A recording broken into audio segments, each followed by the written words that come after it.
इस विषय के ऊपर बात रखने के लिए मैं आमंत्रित करता हूं मान्यवर VL मातंग साहब, राष्ट्रीय अध्यक्ष बहुजन मुक्ति पार्टी, नई दिल्ली।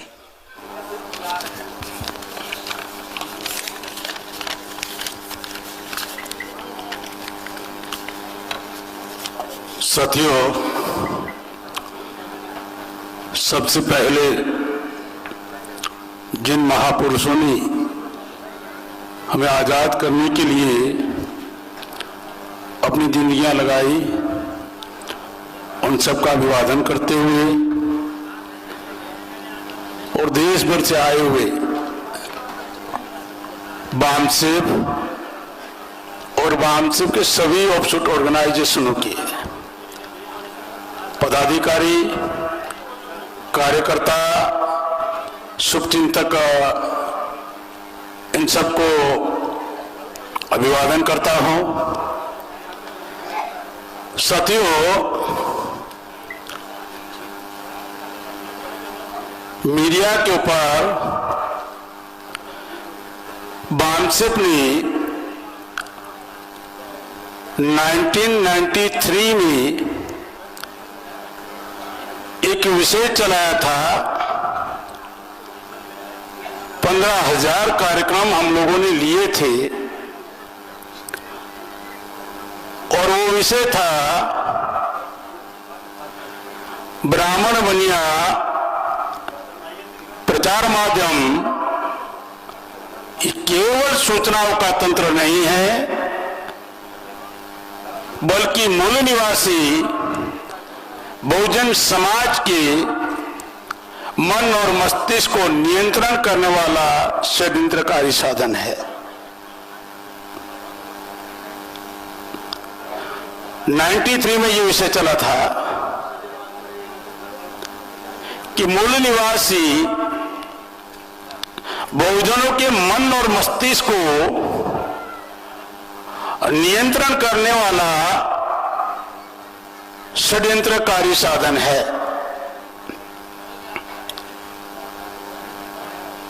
किसी देश में अगर लोकतंत्र है तो उसके 4 पिलर है: विधायिका जो उनके नियंत्रण में है, कार्यपालिका उनके नियंत्रण में है,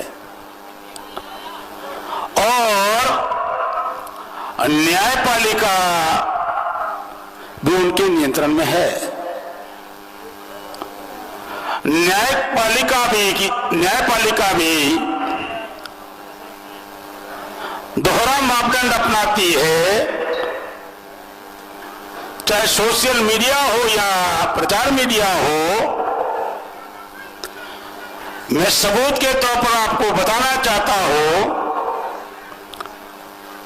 अगर राजस्थान अलवर में पहलू खान का अगर मोबलिचिंग करते हैं, वीडियो बनाते हैं और वो वीडियो जब हाईकोर्ट में पेश किया जाता है तो हाईकोर्ट ये कहती है कि वीडियो को सबूत नहीं माना जा सकता। और जब आप अगर उनके विरोध में बात करते हो तो वही लोग आपके भड़काऊ भाषण को कोर्ट में सबूत मानते हैं।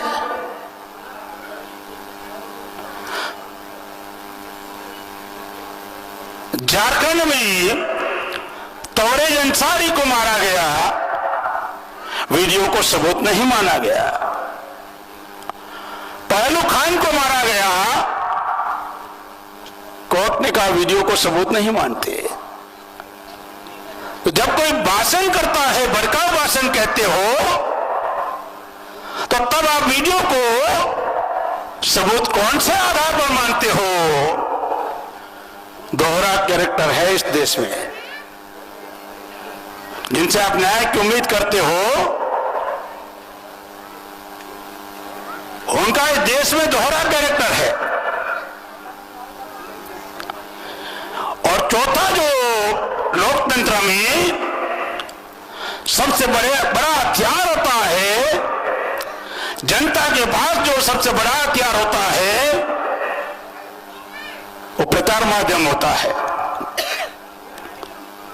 भारत में प्रचार माध्यम भी उन्हीं के नियंत्रण में है। अगर भारतीय मीडिया को जानना हो तो ब्राह्मणों के चरित्र को जानो, मीडिया के चरित्र समझना एकदम साफ दिखाई देगा। जो ब्राह्मणों का चरित्र है यही भारतीय मीडिया का चरित्र है वास्तविक। इसीलिए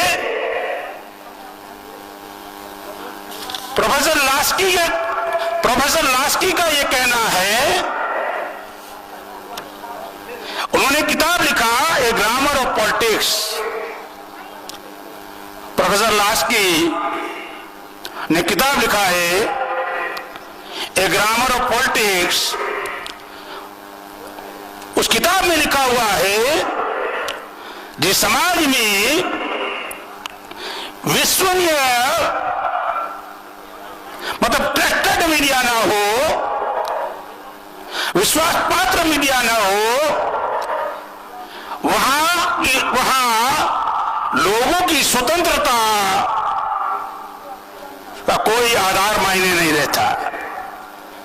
जहां निष्पक्ष मीडिया ना हो, जहां स्वतंत्र मीडिया ना हो, वहां की जनता का आजादी के अधिकार का कोई मायने नहीं रहता।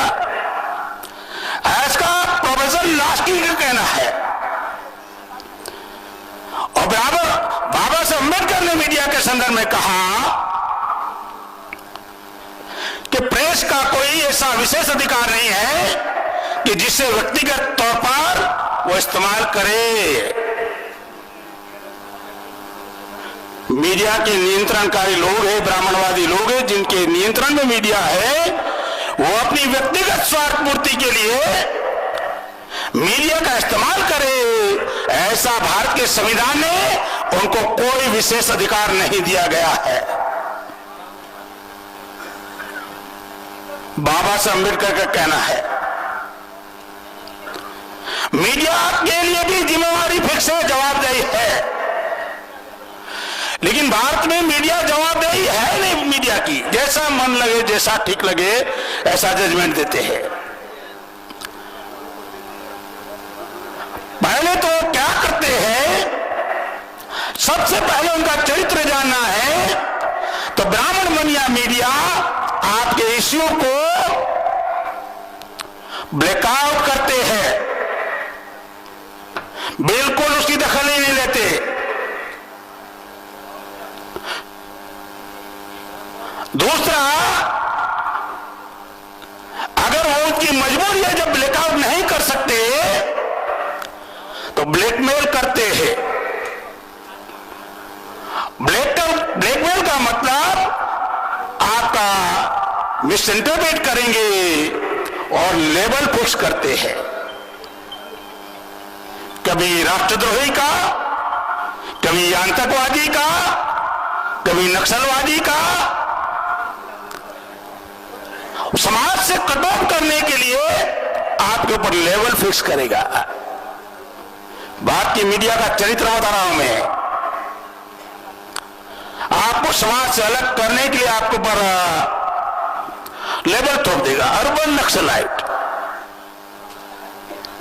अभी आजकल ये एनआरसी का मुद्दा चल रहा है और अमित शाह कह रहा है कि जो यहां से गए अफगानिस्तान, पाकिस्तान और बांग्लादेश, वहां के हिंदुओं पर उत्पीड़न हुआ, धार्मिक उत्पीड़न हुआ, उनको ही देश की नागरिकता मिलनी चाहिए। तो मैं अमित शाह के इस चैलेंज को स्वीकार करता हूं। अगर धार्मिक उत्पीड़न के आधार पर ही नागरिकता मिलनी चाहिए तो भारत में सबसे बड़ा धार्मिक उत्पीड़न इस देश के मूल निवासियों का हुआ है और ब्राह्मणों ने किया है। इस आधार पर भी आपकी नागरिकता खारिज हो जाएगी, डीएनए के आधार पर तो खारिज हो जाएगी। धार्मिक उत्पीड़न के आधार पर भी ब्राह्मणों के धर्म शास्त्रों ने, वेद धर्मों ने, ब्राह्मण धर्मों ने मूल निवासियों का उत्पीड़न किया है तो तो नागरिकता तो केवल हमारी ही बनेगी, तुम्हारी तो तब भी खारिज हो जाएगी। तुम कुछ भी करोगे, फंसने के अलावा कोई विकल्प नहीं है। ये बानसेव का चक्रव्यूह है, इससे निकल नहीं पाओगे। वो पहले व्यूह बनाते हैं, बाद में न्यूज बनाते हैं, और न्यूज बनाने के वक्त वो तरीका बनाते हैं। कौन सा तरीका? कि इस देश के एससी, एसटी, बीसी और माइनॉरिटी को क्या सुनना चाहिए वो भी तय करते हैं, क्या देखना चाहिए वो भी तय करते, वो क्या सोचना चाहिए वो भी वो तय करते हैं। क्या देखना चाहिए, क्या सोचना चाहिए, क्या सुनना चाहिए, क्या पढ़ना चाहिए, वो तय वो लोग करते हैं। और जब वो लोग तय करते हैं तो अपनी व्यवस्था के अनुरूप तय करते हैं, और व्यवस्था के समर्थन में जनमत बनाते हैं। और सोशल मीडिया उस बनाए हुए जनमत में जन हस्तक्षेप करता है। एक जनमत है, एक जन हस्तक्षेप है, जनता का हस्तक्षेप। ये जो जनता का हस्तक्षेप करने का अधिकार सोशल मीडिया के माध्यम से जनता को मिला है, वो उनकी परेशानी है। अभी तो हमने इस्तेमाल किया नहीं है। अगर इस देश में 29 करोड़ भुखमरी के शिकार है, 83 करोड़ बिलो पावर लाइन के शिकार है, जिसकी इनकम 6 रुपया से 20 रुपया है, क्या वो एंड्रॉइड फोन और स्मार्टफोन का यूज करने लायक है क्या? कितना परसेंटेज हमने इस्तेमाल किया मीडिया का? मुझे नहीं लगता कि हम लोगों ने बड़े बड़े आंकड़े बताकर इतने सोशल मीडिया में आंकड़े जो बता रहे हैं, उसमें हमारे समाज का परसेंटेज अभी कितना है? अभी वो आंकड़े बहुत बड़े बड़े आंकड़े हैं, हमारे लोग तो उसका इस्तेमाल करना भी नहीं सीखे अभी तक।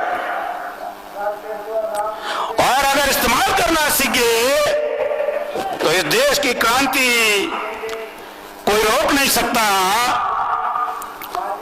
एक अनुमानित आंकड़ा है, भारत में 86,000 पत्रिका है और 8,831 चैनल है। 400 चैनल निरंतर चलने वाली चैनल है। 2012 तक का आंकड़ा है, वो मिलकर 37 करोड़ का ब्रेन वॉश करते हैं। 37 करोड़ तक वो अपना मैसेज पहुंचा देते हैं। वो अपने अनुकूल वातावरण बनाते हैं और हमें उलझाया जाता है, हमें डाइवर्ट किया जाता है, हमें मिसगाइड किया जाता है और हमारे लोग मिसगाइड हो जाते हैं। इसीलिए ये अधिकार सुप्रीम कोर्ट ने उनको बहाल किया। एक्सप्रेस न्यूज़पेपर बनाम भारत सरकार का 1958 का जजमेंट है, सुप्रीम कोर्ट का जजमेंट है। कौन सा? कि न्यायालय का प्रथम कर्तव्य है कि प्रेस की स्वतंत्रता बनाए रखे। सुप्रीम कोर्ट का निर्णय 1958 कि मीडिया की स्वतंत्रता बनाए रखे, उनका प्रथम कर्तव्य है। क्या भारत में मीडिया स्वतंत्र है? या तो अंबानी के पास गिरवी है या अडानी के पास गिरवी है। पूंजीपतियों के हिसाब पर भारत के लोकतंत्र को चलाया जा रहा है और वो जिस तरह साबुन बेचा जाता है, एडवर्टाइजमेंट आती है, जिस तरह पान के गुटखे की एडवर्टाइजमेंट आती है, अलग अलग शैम्पू की एडवर्टाइजमेंट आती है। आजकल क्या है मालूम है? प्रधानमंत्री कौन बनेगा उसकी एडवर्टाइजमेंट होती है, मीडिया तय करता है। और वो लोग भी इतने उस्ताद है, बीजेपी वाले लोग, और उस उसमें मोदी तो बहुत उस्ताद। कैसे मालूम है? किसी समस्या का समाधान नहीं हुआ लेकिन आपको उलझा कर रखा। एक बच्चा अगर भूखा था, छोटा बच्चा भूखा था और वो रो रहा था अपने बाप के पास कुछ खाना मिल जाए इसके लिए, तो उसके बाप ने क्या किया? बच्चे को अलमारी पर बिठा दिया। अब बच्चे की समस्या खाना नहीं रहा, मुझे अलमारी से उतारो।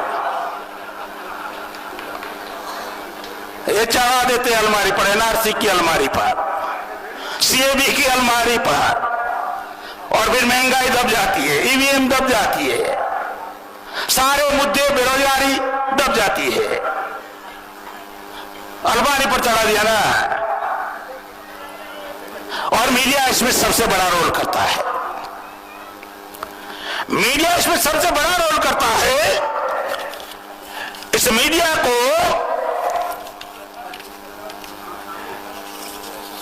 ये मीडिया उस समय भी रोल किया था जब गुजरात के दंगे फसाद हुए थे और मोदी को मोदी बनाया। केशुभाई पटेल पार्टी, गुजरात परिवर्तन पार्टी बनाया। 31% पटेलों को डाइवर्ट करने के लिए हिंदू के नाम पर गोधरा कांड करवाया गया और उस समय भी हिंदू मुसलमान का आंकड़ा बताया गया जो भयानक है।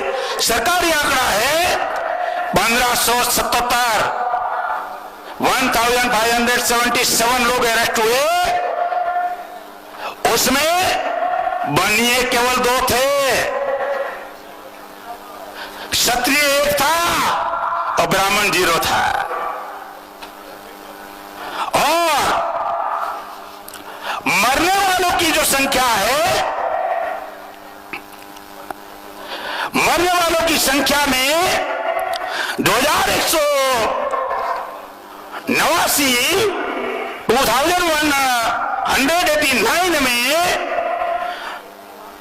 केवल 3 सवर्ण मरे और शेड्यूल कास्ट, शेड्यूल ट्राइब और बीसी और एमबी माइनॉरिटी के लोग 2186, मतलब 2186, मतलब 99.3% हमारे लोग मरे।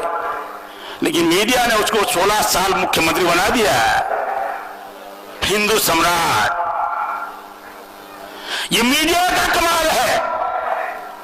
इस मीडिया को बंदोबस्त करना है तो जिस तरह कांचीराम साहब ने छोटे छोटे साधनों का इस्तेमाल किया, उस समय कोई सोशल मीडिया नहीं था लेकिन साइकिल का इस्तेमाल किया। आज हम लोगों को मोबाइल का इस्तेमाल करना होगा। आज उनके जनमत को तोड़ने के लिए मोबाइल का इस्तेमाल करना होगा और ये इस्तेमाल हम लोग करना सीख गए हैं और ब्राह्मणों को एक्सपोज कर रहे हैं। 2500 साल में भारत में ब्राह्मण कभी प्रभावहीन नहीं रहा, प्रभाव शून्य नहीं रहा। धर्म के नाम पर प्रभाव है, इसी वजह समाज में प्रभाव है, इसी वजह से राजनीतिक में प्रभाव है। सोशल मीडिया ब्राह्मणों को प्रभाव विहीन करने का सबसे बड़ा हथियार निर्माण हो गया। ये उस समय उन्हें मालूम नहीं था, अब उनको खतरा महसूस हो रहा है। बोले देश के लिए सोशल मीडिया खतरा है। अरे तुम्हारे लिए खतरा है। इस खतरे को वो लोग भाग गए। सुबह मेश्राम साहब ने बताया भीमा कोरेगांव के सैनिकों का इतिहास। 500 ने 28,000 का बंदोबस्त किया। उस समय हथियारों का इस्तेमाल होता था, आज जानकारी का इस्तेमाल हो रहा है। समाज में हम लोग SC, ST, OBC और माइनॉरिटी में बड़े पैमाने पर भाईचारा पैदा करने के लिए इस सोशल मीडिया का बड़ा इस्तेमाल हम लोग करेंगे, ऑर्गेनाइज वे में करेंगे, संगठन शक्ति के साथ करेंगे। और अगर पाबंदी लगाई तो इसका भी प्रतिक्रिया होगी, जन आंदोलन के लिए इसकी भी प्रतिक्रिया होगी। पाबंदी लगाए तो भी प्रतिक्रिया होगी। अभी कोशिश कर रहे हैं जगह जगह पर इंटरनेट बंद करने, ये कर दिया वो कर दिया। मैं आखिरी बात कहकर बात समाप्त करता हूं। मूल निवासी की आजादी मोबाइल फोन के ऊपर निर्भर नहीं है, याद रखना। मूल निवासी की आजादी केवल सोशल मीडिया के आधार पर निर्भर नहीं है। ये मूल निवासी की आजादी आपके स्वयं के कमिटमेंट पर निर्भर है। आप खुद को मीडिया बना दो, 6 लाख गांव तक पहुंचा दो। कल अगर बंद भी करे तब भी हमारा आंदोलन रुकना नहीं चाहिए। नहीं तो आप आजादी का मतलब केवल मैसेज पास ऑन करने से आजादी मिल जाएगी, ये समझते हो, बड़ा भ्रम हो जाएगा। जब तक आपके पास हथियार है सोशल मीडिया का भरपूर इस्तेमाल करो और इसके साथ साथ संगठन शक्ति बनाने का फील्ड में अपना समय, बुद्धि, हुनर बड़े पैमाने पर लगाओ, ताकि आपकी बनाई हुई जमीन ही आपको आजादी दिला सकती है। इस आजादी के आंदोलन में मीडिया को भी हम बड़े पैमाने पर इसका रोल हम समाज को जगाने में, जागृत करने में इस्तेमाल करेंगे। दुश्मनों को प्रभाव शून्य करने में इस्तेमाल करेंगे। एक बार भारत में प्रभाव शून्य दुश्मन हो गया, प्रभावहीन लोगों का मनोबल गिरा हुआ होता है। इसीलिए षड्यंत्र है। क्या डीएनए की रिपोर्ट को भारत की किसी मीडिया ने पब्लिश किया था क्या? इसलिए हम लोगों को यहीं से संगठन शक्ति के साथ सोशल मीडिया का इस्तेमाल करेंगे और समाज को जोड़ने का काम, समाज में पोलराइजेशन करने का काम, दुश्मनों की जनमत को तोड़ने का काम, उसकी पॉलिसी को एक्सपोज करने का काम, उसके षड्यंत्र को एक्सपोज करने का काम बड़े पैमाने पर हम करेंगे। तभी हम लोग सफल हो सकते हैं।